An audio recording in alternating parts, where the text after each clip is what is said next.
Hello everyone. My name is Meg Gotshall. I am a software developer at Schlumberger, and I am a woman. I have been working in the software industry for over 15 years. So that means that I have had a lot of conversations about gender in software, about how do we encourage women and girls to pursue STEM careers and STEM programs, and most recently, the Me Too movement.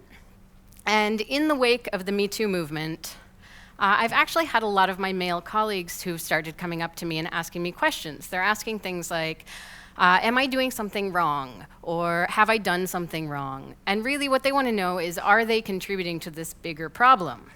And in large part, no. They're absolutely fine, but it got me thinking about all of my experiences across my career and all of the different teams that I've worked on. And I've been very lucky. I've worked on some amazing teams, and I've worked with some fantastic people. But I've started to notice that there are a few things that tend to make my transition into a new team awkward. And I've been on teams that have quite a few women, and I've been on teams that have very few or no women. And so I wanted to talk today about some of those things that just make that transition into a new team, especially as a woman, a little bit more awkward. And that way we can get rid of them. So the first thing is, don't panic. Chances are that you're probably not going to get pulled into a sexual harassment lawsuit without realizing that you were doing something egregiously wrong. And even if you are desperately afraid of women, you think they're terrifying, you don't know how to talk to them, well, guess what? When a woman joins your software team, you already have one thing in common. You both work in software, and you both work on the same team. So you already have some common ground. However, even the best intentions can sometimes go awry, and there are a few little behaviors and a few little things that just don't always play off the way you're expecting them to, and those are the things that I wanted to talk about today.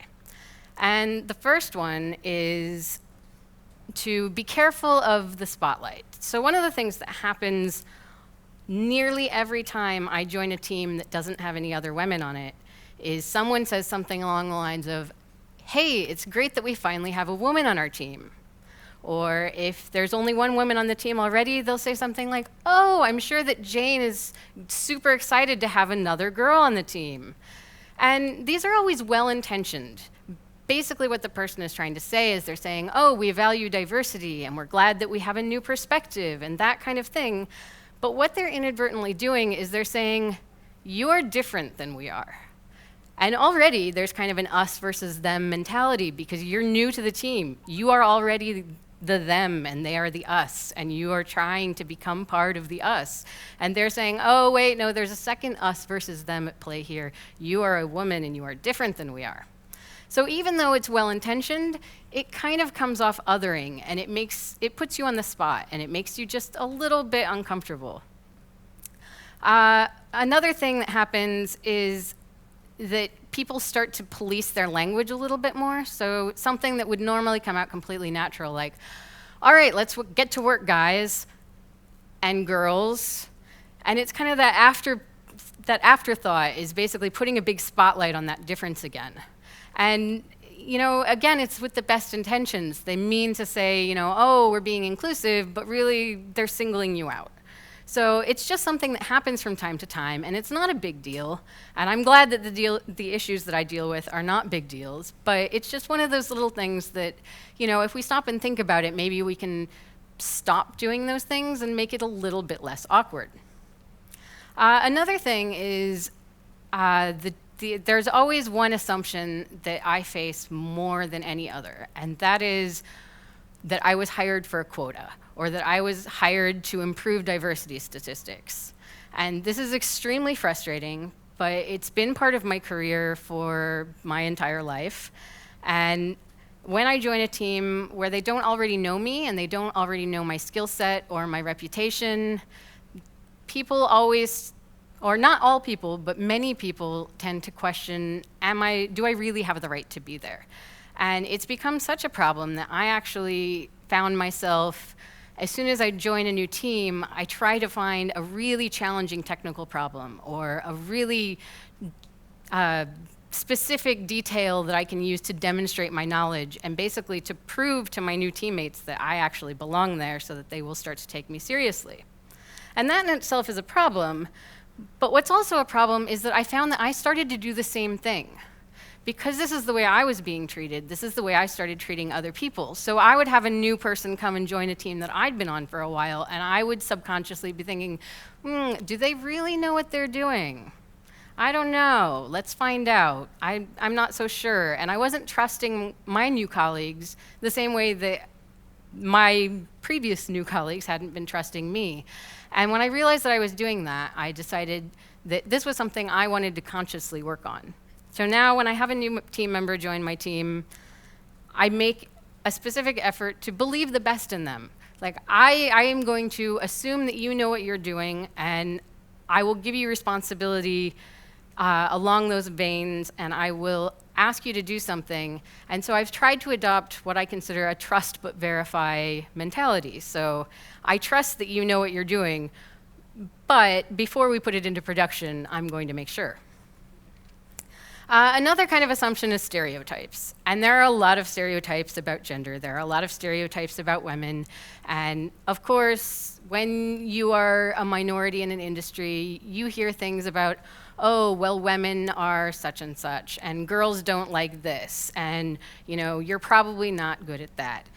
And of course, we all know that these stereotypes are problematic, they're often wrong, but even beyond that, I realized that this is actually an especially important issue for other women. Because even though we know that there are all of these stereotypes about women that don't necessarily hold for women who work in technology and women who work in computing, we have our own set of stereotypes. And back in 2010, Mattel put out a computer engineer Barbie as part of this whole encouraging young girls to go into STEM careers. And that computer engineer Barbie had all kinds of problems on its own with the material they put out around it. But when I first saw it, I looked at it and I said, oh, she doesn't look anything like a computer engineer. Because this is what computer engineer Barbie looked like. And I set about doing a Photoshop makeover to turn her into what a computer engineer looks like. And this got all kinds of traction, and people were like, yes, you're totally spot on. And a few years later, I realized that no, I wasn't. Because that isn't necessarily what a computer engineer looks like. She doesn't need to be wearing a geeky t-shirt to be good at her job.